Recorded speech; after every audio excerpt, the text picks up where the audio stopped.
avec nous sur ce plateau Niagale Bagayoko, bonsoir.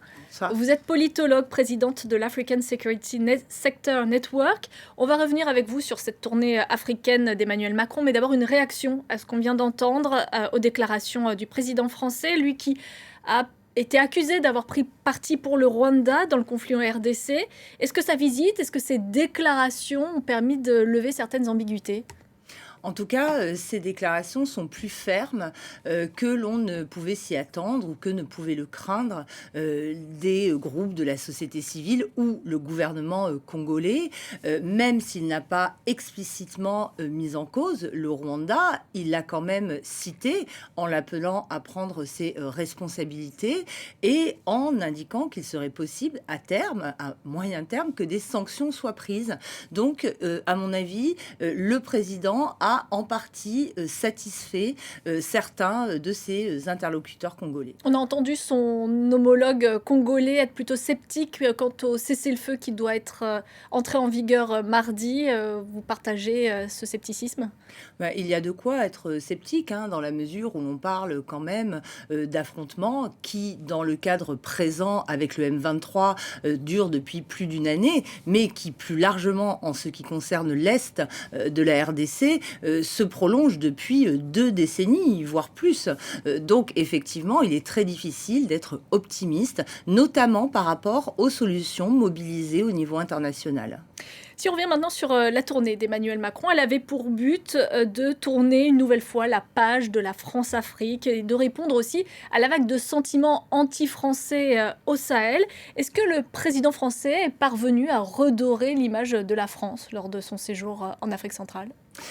Alors, à mon avis, uniquement partiellement.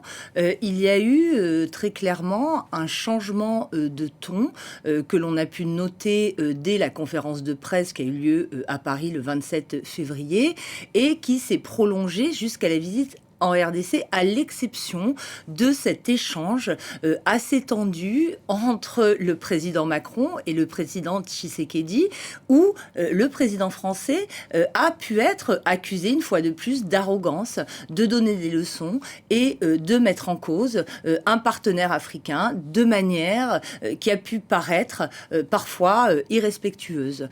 Globalement, je dirais que l'on a pu constater à la faveur de ce déplacement en Afrique centrale que le sentiment d'hostilité vis-à-vis de la France est quand même beaucoup moins vif que ce que l'on peut constater au Sahel ou plus largement en Afrique de l'Ouest. C'est tout de même un exercice difficile pour le président français qui se rendait dans des régimes que l'on peut qualifier d'autoritaires où la démocratie n'est quand même pas portée en exemple là-bas.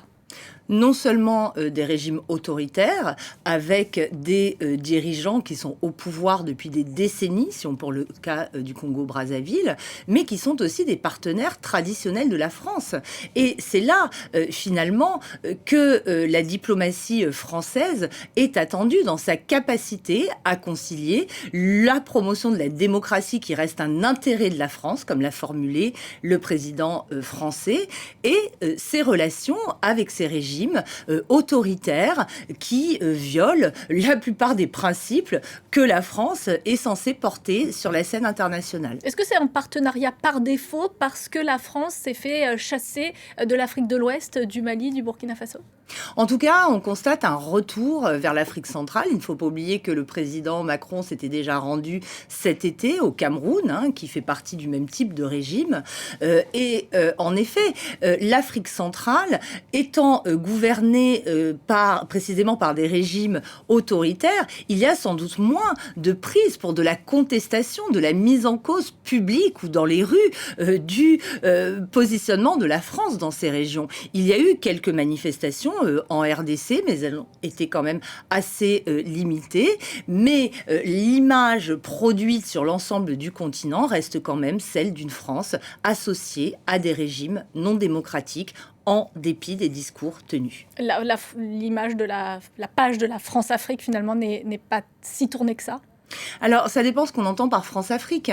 La France-Afrique, dans son acceptation la plus commune, c'est un système népotiste, voire mafieux, qui couvre des financements de campagne, des contrats avec certaines entreprises françaises et africaines. Je pense que l'on est sorti de cette phase-là. Mais la façon dont la France peut s'émanciper de certains partenariats, d'un point de vue politique, avec précisément ces régimes autoritaires, n'apparaît pas encore à l'ordre du jour. La France elle a été très présente militairement en Afrique ces dernières années et en particulier au Sahel. On sait que ça s'est soldé par un échec. Finalement, le nouveau mantra de la France, ce sera moins d'armées et plus de business en Afrique? Alors c'est ce qu'a annoncé le président, mais pas seulement. Plus de business, plus de sport, plus de culture, plus de santé, plus de sécurité perçue et présentée sous un angle dit nouveau, mais qui en réalité s'inscrit dans la continuité avec l'annonce de ces académies co-gérées qui prendraient la place des forces françaises prépositionnées. On se demande en fait si la France ne cherche pas à embrasser trop de domaines, si précisément, contrairement à la plupart des autres partenaires internationaux du continent africain, qui chacun investissent des niches assez bien identifiées, la prétention à la globalité, à l'exhaustivité et à l'investissement dans tous les domaines n'est pas en réalité un handicap pour la France. Merci beaucoup Niagale Bagayoko d'avoir été notre invité sur l'antenne de France 24. On va poursuivre avec l'actualité.